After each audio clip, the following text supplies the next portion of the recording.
দাবি করছেন। আমার দাদা যে কথাটি বলছিলেন, 53 বছর বাংলাদেশের বয়স, এখন পর্যন্ত সংসদে দাঁড়িয়ে কেন আপনাদের সমস্যার কথা কেউ তুলে ধরলো না? একটার পর একটা ঘটনা ঘটেছে বাংলাদেশে, একটা বান্দাও তো গিয়ে সংসদে কথা বললো না। কেন? তাদেরকে আপনারা ভোট দিয়ে আনেন নাই, তো তারা কেন কথা বলবে না? এটা তো তাদের দায়িত্ব, এটা তাদের উপর ফরজ দায়িত্ব ছিল সংসদে কথা বলা, সমস্যার সমাধানে পদক্ষেপ নেওয়া। এই যে তারা নিল না, তাদেরকে নিতে বাধ্য করতে হবে। এবং এই বাধ্য করার জন্য যদি আপনারা মনে করেন সংসদে আপনাদের আলাদা আসন দরকার, আলাদা ভোটার তালিকা দরকার, সেটাও করতে হবে।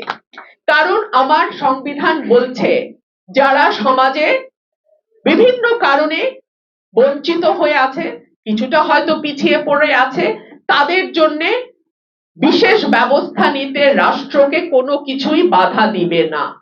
সেখানে যদি নারীদের জন্য 50টা রিজার্ভ সিট থাকতে পারে, তাদেরকে মেইন স্ট্রিমে আনতে, সংখ্যালঘুর স্বর, গলার আওয়াজটা যেন সর্বোচ্চ পর্যায় পর্যন্ত পৌঁছায়, সেই জন্য দরকার হয় ডেফিনেটলি আলাদা সিটের ব্যবস্থাও করা উচিত।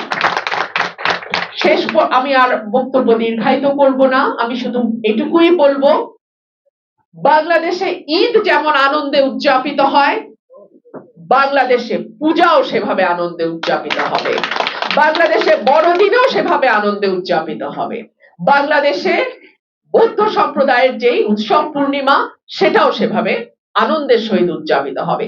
কোনো ভয়, কোনো শঙ্কা, কোনো আঘাত আমাদের উৎসবকে যেন মলিন করতে না পারে, এবং কোন গোষ্ঠী, কোন দল, কোন সম্প্রদায় যেন আর আপনাদেরকে নিয়ে খেলতে না পারে, আর আপনাদেরকে ব্যবহার করতে না পারে, সেই আশাবাদ ব্যক্ত করে আমি আমার বক্তব্য শেষ করছি।